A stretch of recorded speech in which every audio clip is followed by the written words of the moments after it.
All right, here we go. A couple questions and answers. I want to thank everyone for sending the questions. It was really cool. A lot of really good questions. So I hope you guys enjoy this. Um, First question from Mac: how many days a week would you recommend for someone working 60 to 80 hours a week? So I think the first thing you have to look at is sleep. You don't want to compromise anything to do with the sleep. So you have to figure out in your schedule, how can I get 8 hours of sleep? If you can't in that day where you're working extra hours, say you work a 16-hour shift and you work, you know, let's say 8 to midnight. You don't have time in that day to train. I think the second most important thing is your meals. You can't miss any meals. So figure out your sleep, then your meals, and then when do I have time to train? If I only have uh, an hour window somewhere in that day, then I do as much as I can in that hour. But I think no matter what, you don't compromise your food or your sleep. Those two are more important than your training. Because if you start cutting out sleep, you can't make up for that. And then you're in a deficit even at work now. Now your work is suffering. Now you're tired throughout your day because you're missing sleep. Sleep is number one. So I hope that answers your question. Two, this is from CB Lifting. Best way to increase your overhead press. So I think with pressing, you want to do it twice a week. One day is going to be static, one day is going to be dynamic. So let's say, just say you're training Monday through Friday. Monday would be a static day, so it would be like bench press, like close grip bench, something out of the rack. So you could do log press out of the rack, strict press, axle press, strict press out of the rack, any kind of static strengthening pressing movement. And then Thursdays you would have like a dynamic day. So it could be a push press, it could be log, clean and press, something where you're moving. So then once in a while you could throw in for like strongman style is you could do the circus dumbbell, would be a dynamic pressing day. Even though I think the circus dumbbell is more technique than pressing, it does involve a lot of pressing power also along with learning how to have a really good technique with it. So I think one day static, one day dynamic, and switching up your routine, man. Always doing something different. So you got 4 weeks of this, 4 weeks of that, 2 weeks of this, 2 weeks of that. Switch it up, and then when you don't have a contest for a while, bring the reps down and give your body a little bit of a break and hit something different. Shock the system, make your muscles adapt. They always say the best workout is not the one you're not doing. So do something different. Don't come in and do the same thing over and over again. Now I'm going to do bench press 3x3 every single week. You got to do something different. You could, go from regular bench to close grip bench, doing something different there. If you have a Swiss bar, you go neutral grip. You can do neutral grip with the dumbbells. Switching up your pressing motions, because especially if you're doing strongman, you're going to have so many different odd objects that you're pressing, whether it be a keg, a log, an axle. So you're going to go for, your axles here, your logs here. Keg, you might be, one up high, one low. So you really have to adapt your pressing and do different, because the main thing with strongman is you have to be good at all the events. You can't be just good at one. You can't just be good at pressing logs, but not an axle or kegs or blocks or some kind of stone, that they might have a natural stone press. So having a variety of different pressing movements in your workout throughout the week. All right. Next question: is mobility work necessary? That's from the Gen A. Mobility work, I think, is probably number 3 on the list behind sleep and nutrition. I think mobility work is so important, especially as you get older. When you're young, you can get away with a lot of stuff. But as you get older, the mobility work is so important. And as you gain more mass too, you're gonna lose some of your mobility. So you got to keep up on your rolling and working things out. They say, a longer muscle and a relaxed muscle is a stronger muscle.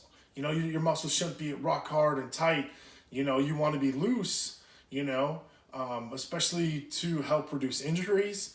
So that's important, because if you're injured, then you can't do it.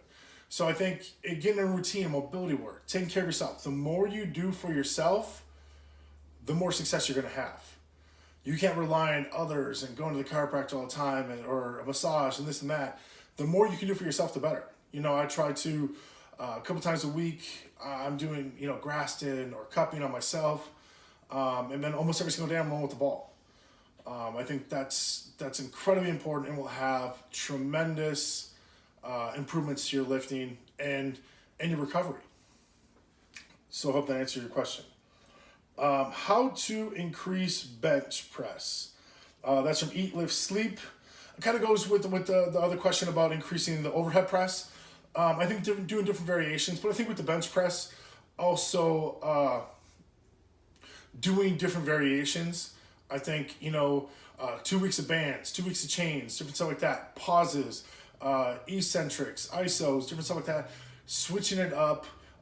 Even once in a while, maybe try the slingshot if you have one, to overload the system and get your body used to those heavier weights. But I think it all comes back to your eating, your sleeping, and I'll say that about every single lift and how to improve it. Your eating and sleeping have to be there first. But I think doing some dumbbell work is good, but your tricep accessories. I really like tape presses. I like a lot of overhead tricep work. Anything that really isolates the triceps, and maybe if you do have the Swiss bar, if you have the different kind of bars, a camber bar, just different things like that. Also, you could do some like the mobility pressing with the wobble bar bars and or bands with the kettlebells and different stuff like that. Just incorporating different things. Try some out. See what's gonna help you. I think everything's kind of trial and error. But like I said, the first most important thing is your sleep and nutrition, and then focus on how to improve that lift. Next, favorite deadlift accessory and biggest boost in raw strength. That's from Chris PR Life. Favorite deadlift accessory. For me personally, I think like glute lifts. I don't use very heavy weight, but I think a lot of repetitions. I do sets of like 15 to 20 with 135 to 225 depending on the day, and then I think reverse hyper with no weights. I don't like how it swings and opens you up. Some people really like that. For a guy who's had back injuries, the last thing I want to do is open up my spine and agitate the nerves that are already really compressed. I don't want to swing and have my spine, rubbing those nerves even more. So some people can get away with it, have no issues, no pain, and love the weight pulling them open or opening up their SI. Me, I can't do that. Sometimes I'll add a band, but the band's just the tension at the very top, so I can get that really good squeeze in my glutes. So I think those two are my favorite. But you have to understand I'm completely different, where my back has had some injuries and some other things that I know that there's different stuff I can't do and I shouldn't do if I want to stay healthy. So those two are great. I think maybe also if you want to throw in the mix, I think planks to keep your core tight. And then grip accessory. I think it's so overlooked, people in the grip. I see so many people miss deadlifts because of grip, which to me, I have a hard time understanding. Work your grip, work it just like any other muscle. So you never miss a deadlift because of your grip. You should only miss a deadlift because of it was too heavy and you couldn't pull it. Just my opinion. All right, mass builder for forearms. That's right, Sarge Armor. Forearms, I think a lot of high rep stuff. It's weird, but being a small muscle and hard to recover, I think hitting some higher reps.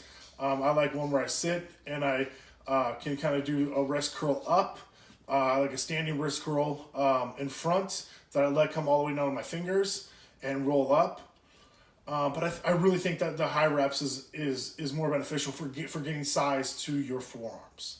I don't think they respond as well to like the heavy singles or doubles. I don't think that makes sense. 1 week out from my first strongman contest. What should I prioritize this week? And that's from the Modern Caveman. So this week is so important. I can't express enough how important sleep, nutrition. So let's start with sleep. I think having a dark room is very important. Not having different variables or factors that will change the lightness in the room or disturb you. I think it's so important that you have good REM sleep, that you stay in it, you're not woken up by different things. So if you have like a significant other that the alarm goes off earlier than you, I think that affects it. You wake up because of it, and then you try to go back to sleep, then you kind of wake up kind of groggy, kind of tired. So figuring out the best routine for you to sleep without any interruptions so you can stay in that REM sleep. I think nutrition is stay on your meals. And then getting in the gym, just get a little blood flow, just keep the muscles going. I would just go in and do 135 on a bunch of different movements, just get some blood flowing. You could do the prowler a little bit, just to kind of get your heart going. But I can't stress enough the food and nutrition. And then last is have a plan for food on that day of the contest. Don't go into the contest with like a banana and an orange and a Gatorade. I think that's a poor choice. I think you want to have a bunch of carbohydrates. You want to have that energy. If you pack a cooler with some white rice, would be great. Something super easy on your stomach that you can just quick put down. Otherwise, rice cakes with some jelly on it. Some sugars. I don't think like bananas are a great choice or stuff like that. I don't know if Gatorade's necessarily a good choice, but having the salts in you ahead of time where it's not an issue the day of the contest, trying to get more salts in you. Keep the salt intake high. Usually with strongman, especially like the heavyweight division, you don't have to worry about weight. You don't have to worry about weighing in. So make sure you're full of salt. You don't have to worry about too much fluids. If you have the salt and you're drinking a decent amount of fluids, you don't have to worry about excess fluids, like drinking more and more and more. Should be good. You don't want to feel that watery bloatedness during the contest. Also, like knowing how to time it out. Like once I get done with my event, I'm super exhausted. I'm not gonna just go and eat like a rice cake and jelly and whatever. So figuring out time. Usually let's say there's 10, 12 competitors at a bigger contest, maybe a smaller show. There's a whole bunch of divisions, so you got some downtime between events, which is good so that you can put down a meal. Powerlifting, I would just have my normal meals, a little bit of rice and a little bit less beef, because the carbs are more important for the quick energy because I'm exerting so much in that day, versus the protein is not essentially really going to help me that day, but I like to keep at least the proteins coming in too. All right, what's my favorite quick prep meal? That's from Bearman Wranglers. I think with your meals, you always have to have your meals ready. You can't ever wonder where's my next meal come from? What am I going to eat? Where am I going to go? Like I think you have to have your meals ready. But let's say something crazy happened and you need a quick fix and you're at home. I guess it really depends on what you have at home. Maybe it depends. It depends on your diet, I guess, is really a hard question. But for me, let's say I'm home. It's tough for me because I have a 3-year-old kid with a whole bunch of snacks in the house. So they're always tempting. But I always have my meals ready. Otherwise, we'll make burgers on the grill or make burgers inside on the stove. I guess that's always really quick because right on the stove, I put a little grass-fed butter, make some burgers up quick, throw a piece of cheese on it, boom, there's my meal, real quick. If I don't have time to make rice, then I'll find another carbo site. So then I'll throw some sourdough bread because it's already like pre-digested or broken down, so it's easier to digest bread. Not sure that helps because it's so tough because it's all dependent on what you have at home. I hate the drive-through thing, but we all do it. I think calories, regardless of what they are better than no calories. So maybe that's more helpful is to get something versus nothing. You always do the better, best, scenario, and it's best to have something than not.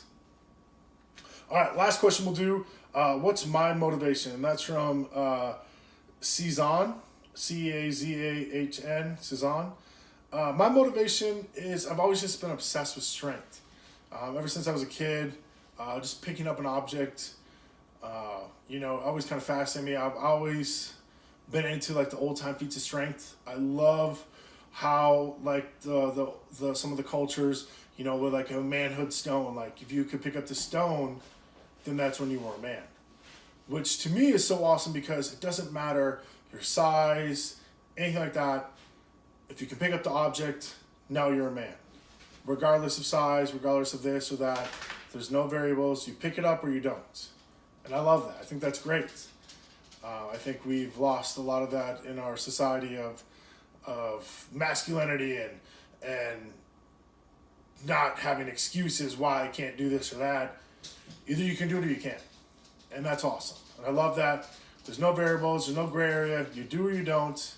And I really think, we need more of that. And that'd be awesome to see.